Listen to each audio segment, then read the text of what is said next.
This is Tulsa attorney Justin Mosteller with the Worth Law Office, and you're watching part 5 of a multi-part series I'm doing on domestic violence in Oklahoma.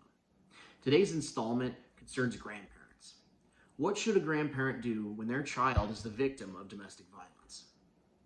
Now, grandparents' rights has been a particular focus of my law practice over the last several years. Um, as a result of some things in my personal life, I lost a couple of grandparents, made me realize how fortunate I was to have them in my life and the profound impact that they made on it.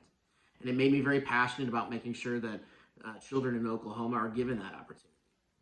So, as a result, I have been doing a lot of grandparent visitation litigation all over the state.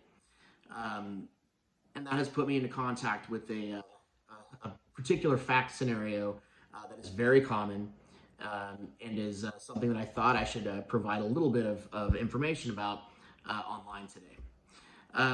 It's a scenario in which, let's say, your daughter is married and has 2 or 3 children, and over the course of several years, it becomes apparent that your daughter is being abused by her spouse. It's unfortunately a scenario that many grandparents across the state of Oklahoma find themselves in. And it's hard to know what to do. Obviously, the first thing that you want to do is you try to reach out to your daughter. You try to provide them with resources and help. It might be a mistake to provide marriage counseling as the first option. And it's a mistake I've seen a lot of people make. When someone is being abused physically and mentally by a partner, marriage counseling towards reconciliation is not where you need to go. The number one thing is safety, so focus on that.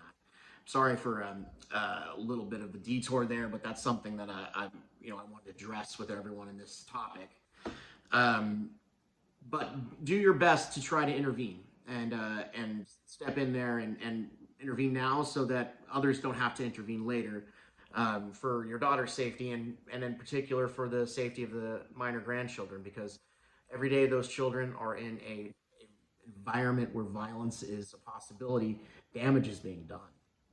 So that brings us to the next phase, which is if that intervention with your daughter does not work, at that point it's time to consider whether to pursue a temporary guardianship. Filing a guardianship petition in this scenario would mean saying that your daughter and your son-in-law are unfit parents because they are exposing the child or children to domestic violence.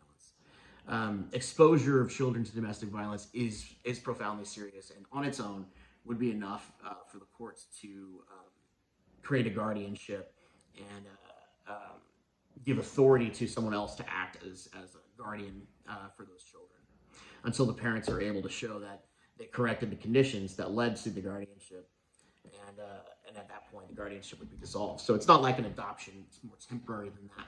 But that is the type of situation where a guardianship is very appropriate. So if you find yourself in that unfortunate situation, reach out to me. I'd love to help you. You can find me online in the Oklahoma Grandparents Facebook group. You can reach me at the Worth Law Office at 918-932-2800. Look forward to hearing from you. Thanks.